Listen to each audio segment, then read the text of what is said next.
Germany may be considering deploying its troops in a peacekeeping mission to monitor potential ceasefire in Ukraine. German Defense Minister Boris Pistorius said on January 18th the idea of sending a European peacekeeping force to Ukraine has gained traction in recent months amongst EU countries, and I wonder why is that?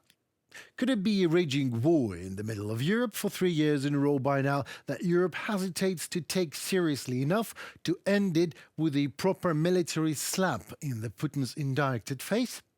Well, maybe that, or maybe, but way more maybe, is that it's because the United States President-elect Donald Trump takes office on January 20th, and he said it clearly. Europe has to play a bigger role in what is going on in Europe. When asked if Germany was prepared to deploy troops to Ukraine in the event of ceasefire agreement, Pistorius indicated that Berlin was open to the idea.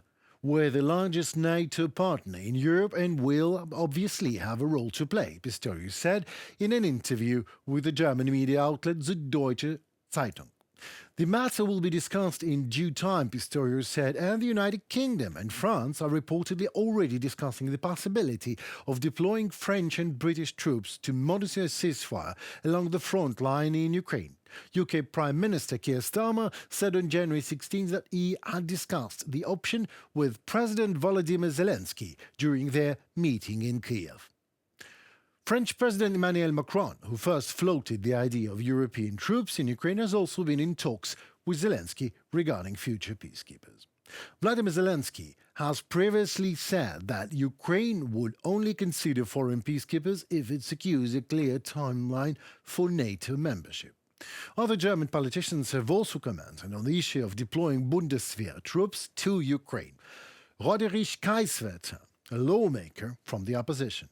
Christian Democratic Union, CDU, said on January 3rd that Berlin should not rule out the possibility. Also, Friedrich Merz, the opposition CDU-CSU alliance candidate for chancellor in the upcoming parliamentary elections, said on December 28th that Germany could join a peacekeeping mission in Ukraine, but only with Russia's consent. You wouldn't believe me if I'll tell you how many times I've already heard that outrageous expression, Russia's consent, from very profile political birds, high profile, flying high above the necessity to survive.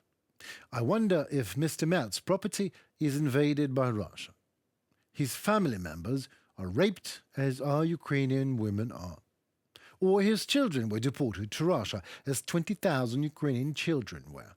Or his relatives burnt alive just as these 6 civilians during this very Friday and Saturday in the streets of Kyiv and all over Ukraine.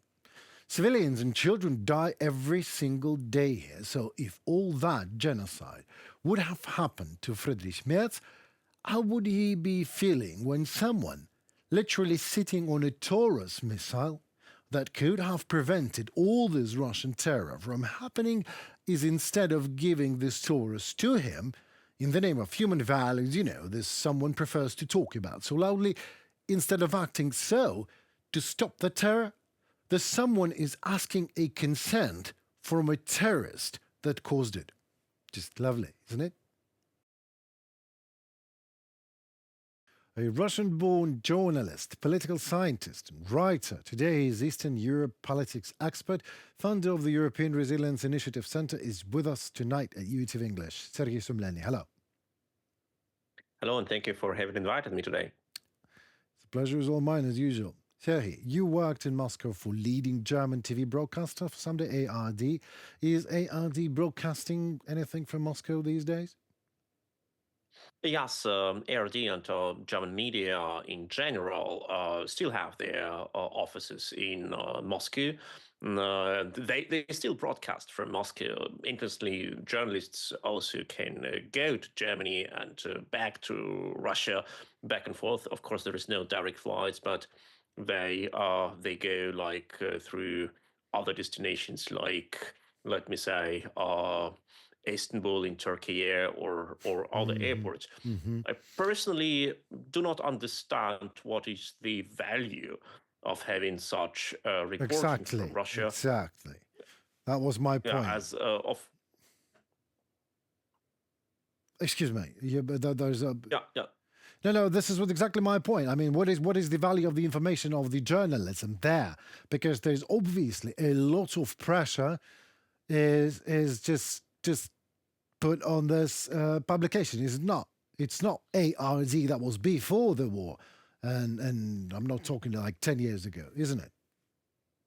Yes, of course. Like I worked at the ARD office in Moscow in 2002 up to until 2005. And already back that time, it was not completely unproblematic to travel through Russia. You could be harassed by FSB, or some of your media Mm. requests were denied, etc. But still, like, you could travel, you could interview people. Now I don't see any additional value in having these offices, because it is, first of all, most people who you would talk to are afraid to say anything, even if they want to say something. You cannot travel freely through Russia. You cannot make reports on what is really important. Like, that's why I have not seen like any reports from German media on, for example, on Russian forced conscription or other practices during this war, because, of course, you will get into troubles if you do this. Journalists of Western media who really do some research which can be dangerous for Russia get arrested, and later, half a year, 1 year, maybe exchanged, maybe not. But it is a clear sign that if you try to report on what is really important, you will get punished. So these offices of German media, I'm afraid they remain in Moscow as more or less a tradition and a competition between media, because when one media would say, we close our Moscow office, and it will be immediately criticized in Germany with the argumentation, look, other medias have not done it. Why have you left Moscow? And Right. this is a sort of a weird competition under the slogan, Where we it will is. stay in Russia as long as it is possible, as long our offices will not be closed by the By Russian force. state. Right. Yes, and that is what Russian state obviously has not yet as intention to do. But what has already happened, for example, with German political foundations, who also worked in Russia for zero purpose, just to stay there, and one day they have all been closed, and only after that they have left Russia. Well, maybe that is the point. Maybe IID is waiting for huge fame, filming how they are closed by force by FSB and making a whole lot of story out of this. But the reason I ask that is that I want to talk a little bit about Olaf Scholz. IRD is one story. The other side of the medal, if we can say that, is Scholz with his no way 5% expenses for NATO. Looks not even pro Russian, but more or less strange, even sick, maybe. How popular is Mr. Scholz and his Scholzing amongst Germans, you think, these days? Well, you can look at the polls and you will find the answer. The SPD has a support rating of about 15%. It is the lowest level in the whole history of the SPD. And Scholz is one of the least popular German politicians, and he is the least popular German chancellor since the Right. founding of the Federal Republic of Germany in 1949. Still, he tries to stay on this Hmm. platform of appeasement and what he calls Besonnenheit, or an special calm way of seeing things wisely. Why he's doing so? I believe that he thinks that he cannot win, as he thinks, this competition of criticism against Russia.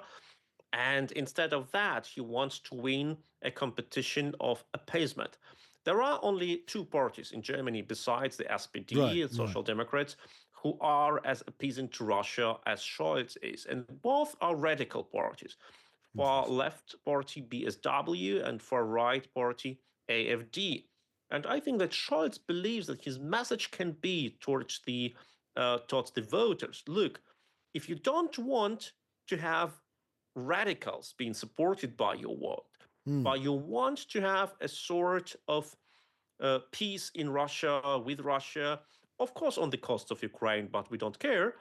Vote for us because we are the only party which provides some sort of freedom in this conflict Right. scenario. Right. But we are not far right AFD and we are not far left BSW. So vote for us and you will get a moderate appeaser. I think that is his main idea. And of course, the leadership of his party, if you look at the head, for example, of the faction of the SPD in the Bundestag, Rolf Mützenich, Hmm. or if you look at other top politicians from the party, Ralf Stegner or Manuela Schwesig and the others, they are even more pro-Russian than Scholz himself.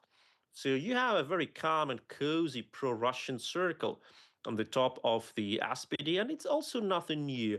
Remember the history of the party, like Gerhard Schröder and others, Right. our president Right. Frank-Walter Steinmeier, who is also a person with direct links to Gazprom. It's not a surprise that the SPD stays for these politics. So, what should we expect from Friedrich Merz? Who is he after all? Well, Friedrich Merz is the leader of the conservative party Hmm. CDU, Christian Democratic Union, and most probably the next chancellor of Germany. I do not see personally any reason what and how he can be stopped from getting to this position. Uh, Only if something terrible and unpredictable happens, but I don't see what realistically can stop him from being a chancellor. The question is not if Merz would be a chancellor. The question is which party will his CDU, Christian Democratic Union, take as a coalition partner? And now there are two options only open. Right. Taking that the liberals don't get into the parliament, their rating is until now under 5% barrier. And Hmm. even if they pass 5% barrier, it would be extremely hard for the CDU and the liberals to get over 50% together. So two options are remain open. An alliance with the Social Democrats, so-called Grand Coalition, what Angela Merkel loved so much 3 times she ruled with the Grand Coalition, or a coalition with the Greens.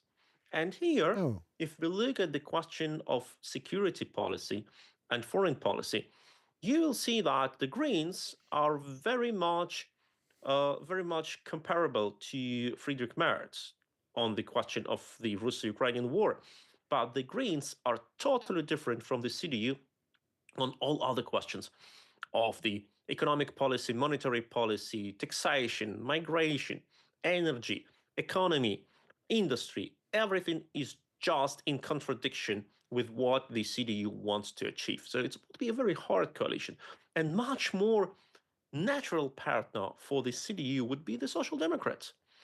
And the Social Democrats could find the common language with the CDU on all these topics, but The the cost of Ukraine. Russo-Ukrainian war. In this case, I'm afraid the pro-Russian circle in the CDU, and it exists, and it used to be pretty calm until recently, and now they get their revival, and they demand to find some sort of a deal with Russia. Still, don't forget that CDU is Angela Merkel's party, and Angela Merkel was a person Not who forgetting. launched Nord Stream 2 project. So I'm afraid that this pro-Russian circle inside of the CDU would find a perfect common language and common ground with the Social Democrats. And that would be actually a very dangerous scenario. And I'm not sure if they won't be able to override pro-Ukrainian position of Chancellor Friedrich Right. Merz.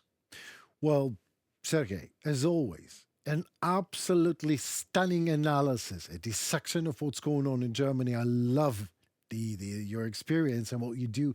And thank you so very much for what you do and for your time today. I would love to talk again um, about Friedrich Merz, maybe when he wins and what kind of a chancellor he will become. But thank you so very much for your time.